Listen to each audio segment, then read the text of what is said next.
We hope you enjoy listening to this podcast of St. Louis on the Air, brought to you by University College at Washington University, with undergraduate and graduate programs part-time, evening, and online. University College at Washington University, offering world-class education within reach.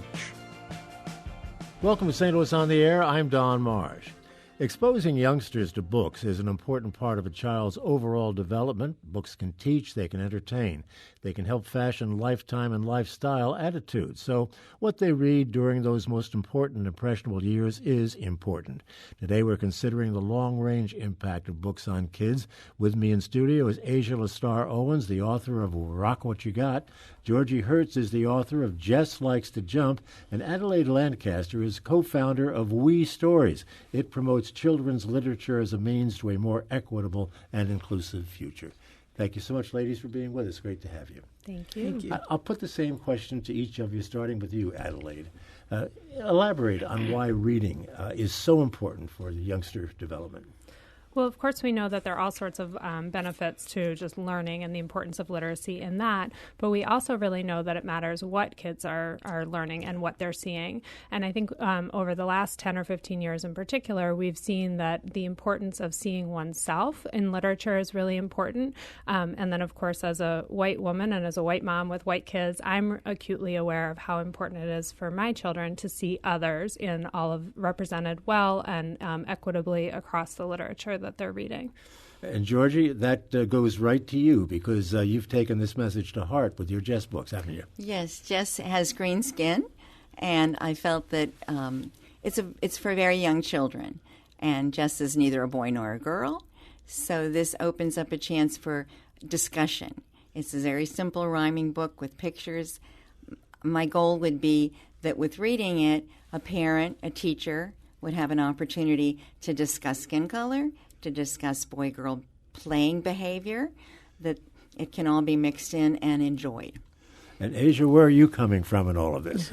I just want to echo their sentiments. I definitely think that, especially coming from my background, my community, a lot of times I see that young people don't like to read, and so social media. That's what the times that we're living in. So I definitely wanted to come up with something that is for people in my community that they can identify with and would want to grab hold to and start reading, something that young people can read to their siblings, our parents can read to their kids. I just thought that would be something that help it kind of be fun when you can relate to, the images that you see. One of the things you mentioned is equally important, I think, to all of this, and that is the bonding potential between particularly parents and their children. Yeah.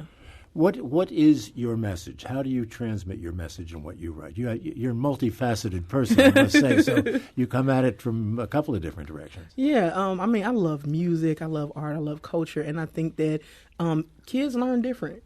I was that kid that learned different, more visual, and audio. So when you have a situation where you want to get messages across, you want to be unique in how you approach it. So again, I think that having, with my book, I think just having some vibrant, colors and different type of illustrations to go along with the words, because the message, Rock What You Got, is literally that. Like, we all have different unique characteristics and quirks about us, but we are all unique and we all have a purpose. So my message is to embrace who you are. Everybody at every stage of your life, embrace who you are. And Georgie, color is very important to you, obviously. It just splashes all over the page in your book.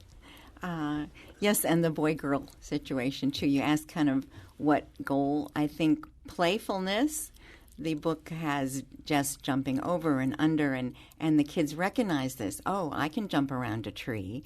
Yes, Grandma and I jump over cracks. Daddy holds me and I jump off his back. So they also identify with the playfulness. So in the end of discussion, well, this child has green skin and they like to play things you do. And I'll ask them, do you think Jess is a boy or a girl? And some pick different choices, and I say, it doesn't matter. I don't know if Jess is a boy or a girl. Adelaide, how do you take material with We Stories, take material like this and utilize it? Well, our approach is to look across a constellation of books, and oftentimes we pair books together with critical questions. So we're always really mindful of what is the conversations that we are likely to have, what are the conversations that we're not having that we ought to be having. And so our intervention is pretty research-based and focused. And we know that if, in particular, if white parents do nothing differently, they are likely to never explicitly talk about race or skin color with their children, and they're likely to not add a lot about the history of bias and discrimination alongside their children's school curriculum. And our perspective as an organization is that that really leaves us to continue the pattern of segregation that we have and disparity that we have. Well, how do you do this? I mean, do you have classes or reading sessions? How does it work? A little bit of a mix of both of those. The way that our program works is that we enroll 80 to 100 families together at a time and help them build some community. And then we select 4 age-appropriate books, all that feature protagonists of color that are written by authors of color, and we pair them with discussion questions. And where most families are starting is really just opening up a noticing conversation and getting comfortable noticing difference and speaking to it, and then thinking about how it applies to their life so that they can walk around and say, in my life, who's present, who's missing. Asia, with the groups that you work with and with your own material, what have you seen? What kinds of differences and changes have you seen in the kids primarily, but perhaps also in the parents and siblings? The word that comes to mind is empathy. I think that once you start to understand and embrace and love who you are, then you're able to better help others to see those same things in themselves. You know, I literally just came out with this book last week on my birthday, and I went to a couple of daycares and shared it. And one of the things that I would ask is, like, you know, how many people, because it has discussion questions at the end too, but like, you know, how do you rock what you got? Like, you know, what are some things that you do? You know, and some of the kids, you know, like, I don't know what I like about myself. You know, I don't know. And then that's an opportunity to have some of the other kids, you know, open up and share. So what I've seen was, you know, you'll have kids that'll say, well, I like how you are so kind. You always helping us out. Or I like how you do this, or I like how you wear your hair. So without me even instructing them, you know, the ones who are already kind of confident in themselves, they're helping others to find their own, you know, beauty and things like that. So what I've seen is empathy. And Georgie, what sort of reaction have you had from the kids themselves? Okay, I do visit kindergartens and preschools, and the last 2 I went to, I had the children answer why I like Jess Likes to Jump. And many, many, many said, because I like to jump. And then I looked through them again, and 2 of them definitely said, because I like that Jess is green and that everybody is green in the book. And I thought, yes, okay, that's going the right direction. The goal and what I see in them is that it's okay. You know, I say, do you think Jess is Jessica or Jessie? Jess could be a boy or a girl.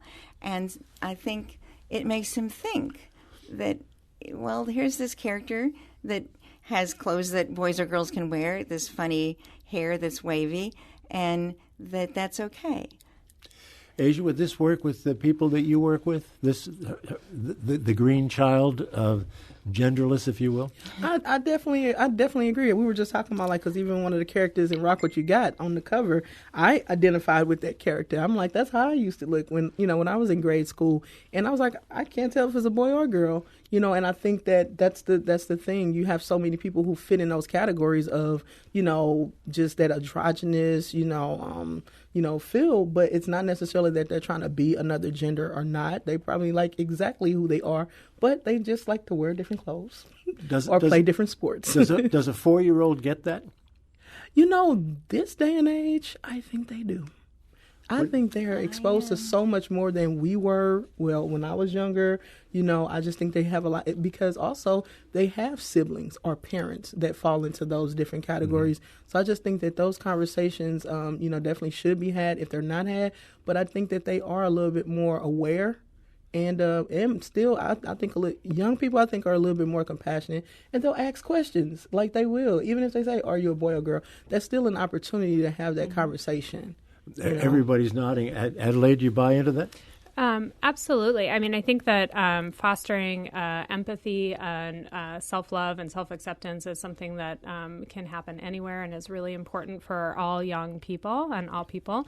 I also think that differences are noticed by children. Research tells us again and again that children notice differences. They notice them, what's different from themselves. They notice difference across communities. And more important than that is that they actually notice disparity, and they notice that really early on. And so some of what I really like that is being shared is the importance of explicitly speaking to that, because when we don't explain why disparity exists or what the meaning and value of difference is, then oftentimes children, the inclination is to attribute it to an individual. So this is different because the person wants it that way, or they have less because they deserve less. Would it be too young to start with this? I mean, 4 is pretty young, but would you start earlier than that, perhaps? We start talking about the concept of unfair treatment as early as 3. I think all kids are really different. They let you know when they're interested, and they walk away or squirm or ask for a snack when they're not. So I think you have to pace it with children. But my being a parent of a 6, 8, and 4-year-old, my kids all in that 3, 4 age were really keen to talk about fairness. And so I think it's actually an important time to intersect what they're naturally noticing and learning about, and also interrupt some of the bias that they're absorbing. Georgie, the reading obviously is important. We've established that. What about writing? Is it important to get kids, even at an early age, to express themselves along some of the lines that we're talking about here? Oh, I would think so. My book has simple sentences that rhyme, and that was a big purpose of mine, so they would be able to finish the rhyme. And I think children enjoy that, maybe could be encouraged to express themselves with the rhyme. And it's easy. Kids, I talk to them and I say, okay, what rhymes with stop? And it's pop and top, and then I read my story. So they have an opportunity to make little stories or words that rhyme, and that was a big purpose of mine, to make it readable and maybe inspiring. Asia, do you use rhyme? Yes. I'm a poet, so yeah. I love rhyming. And I wanted to kind of add to what you just said. Writing is so essential. I mean, writing and reading is so essential. And back in 2011, my sister and I, we did a publishing camp where we helped 15 kids write and publish their own books. The interesting thing about that is some of them couldn't even read well. So the idea of, showing how important it is for them to write, and then when they finished their book and could hold it in their hand, not only gave them a certain self-confidence, it also helped them be ambassadors to their peers. Because I think another thing, and I don't know if you experienced this too, that when you, publish your own work, your community, the people that are around you, it's like, it means a little bit more, because it's not just any book. It's not just Dr. Seuss. It's like, oh, my aunt did that book, or my friend did that book, or my mother, did that book. And it's a sense of confidence, you can say, I know that author, If kids are reading books like yours and Georgie's, is that enough to counter bias in the household? I mean, sometimes kids will be brought up in a household where there is that sort of thing. Can reading counter that? It can if it's a continuing of that. I think it's a good start. Just to know that a book like mine and a book like hers is out there. It's a really, really good start, because we know that these represents a community that doesn't always get that conversation, that dialogue. Mm-hmm. So it's a great start, and I think the more you see it, the more you'll see others take the confidence to either create more books, or maybe we'll create more books and have more conversations and be attached to organizations that will help facilitate those conversations. So it's a great start if it's consistent. What do you think, Adelaide? I think it's a big question. I agree. I think consistency is really important. I think that comfort, parents and educators' comfort level addressing, using these kinds of books and addressing this kind of conversation is really, really important. So I like to think of things in sort of the big system, and I think it takes all of us. It really takes families, it takes educators, it takes institutions. It really will take our region, in particular, thinking about our children, to foster these conversations in every place we possibly can. Georgie, that is a tough nut, though. If you've got a household in which there are these attitudes that are counterproductive, to put it mildly, it's hard to kind of erase that from a child. Yes, I think so. The whole society with the boy-girl. And I talk to the kids and say, I have a granddaughter who likes to wear boys' clothes, and that's okay. And not all girls want to be a princess, and not all boys want to be a superhero. And I think maybe if you're a parent and you have a child who is wearing the opposite clothes or it's like, I'm okay. Look, here's Jess. And Jess, the second book that I'm writing, Jess actually does superhero and holds a baby and gets more into this. And I looked up, when I was writing, I thought, well, does anybody else write about, and I don't know if this is all the way what I'm writing, about transgender? Is anybody letting kids be a tomboy, not having to follow the girly girl rules if they don't want to? And there were like maybe one book in Amazon that helped children, books for parents, but not a book that would open up discussion for children. So I thought this might be a way to do that. And Asia, the kids are hearing this stuff on the radio and on television all the time. Right. I mean, and probably are wondering, what is that all about? I don't get it otherwise. So they need this sort of thing to. And I think it takes, whoever is going to craft that story to be sensitive about how you write those stories, because just listening to you, I'm like, I'm reflecting back to when I was a kid. I would have loved to have those type of books. I would have loved to have something like my book to say, I'm okay. It's okay to just figure yourself out, because that's what we're all doing. Even in your adult life, you're still figuring yourself out. Adelaide, one of the things that comes to my mind is there are a lot of households, and we in this room might find it hard to believe, but they do exist, where there are no books, where kids never see a book in the home. And so that, too, makes it a difficult situation. Yeah. I mean, literacy, like everything else in our society, mirrors our really inequitable patterns. And there are many institutions and organizations in our region that focus specifically on trying to provide books in places where they're most needed, where libraries are more absent, and where there may not be the expendable income to have more books. So as I'm listening to you all, books are a sanctuary for a lot of people, and the more the better. Yeah. And libraries today are playing a somewhat different role than when we were all growing up. And they're community centers where people get together and do a lot of different things that are valuable just to get people who aren't exposed to books exposed to books. Right. Yeah. Yeah. What about the issue of media literacy? We talk about, time is winding down, we talk about that a lot in this program.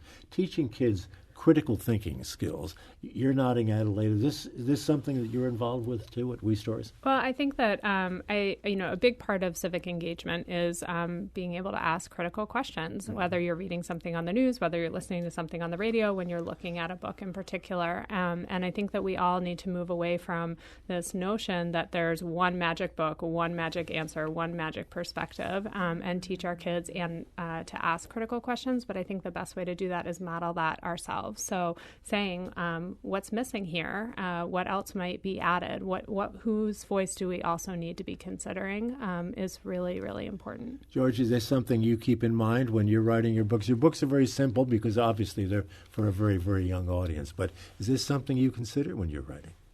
Yes, I would guess so. Everything she's saying would make sense, that you want to have the idea of growth with these ideas. I like the idea that you mentioned of breaking down, dismantling prejudice. And I think with a young child, here's something simple to dismantle. Now, whether the parents or whatever will follow through is another story, but it hopefully that it's an opening for discussion, and mom and dad can even say, look, Jess isn't particularly a boy or a girl. And you mentioned media. There are stories and shows and things where they're talking about transgender, and a child might ask their parents, well, what is this? And here's Jess. Yeah. They could offer Jess as a child, neither boy nor girl right now at this age. Asia, I would ask you in just a few seconds to weigh in on this critical thinking skill. No, I mean, I feel like they summed it up. Yeah, I definitely think that it's needed, it's appropriate, and I think you guys summed it up. We're going to have to leave it at that. I'm afraid our time has gone by. Thanks to Asia La'Starr Owens, author of Rock What You Got. Georgie Herz is the author of Jess Likes to Jump, and Adelaide Lancaster is the co-founder of We Stories. Thanks so much for being with us. Obviously an important thing to be considering, and be aware of what our kids are doing and how we can help them along. Thank you all so much. Podcast episodes of St. Louis on the Air available at stlpublicradio.org. You can subscribe for free on Apple Podcasts, Google Play, or anywhere you get your podcasts. St. Louis on the Air is a production of St. Louis Public Radio, 90.7 KWMU. Thank you for listening. I'm Don Marsh.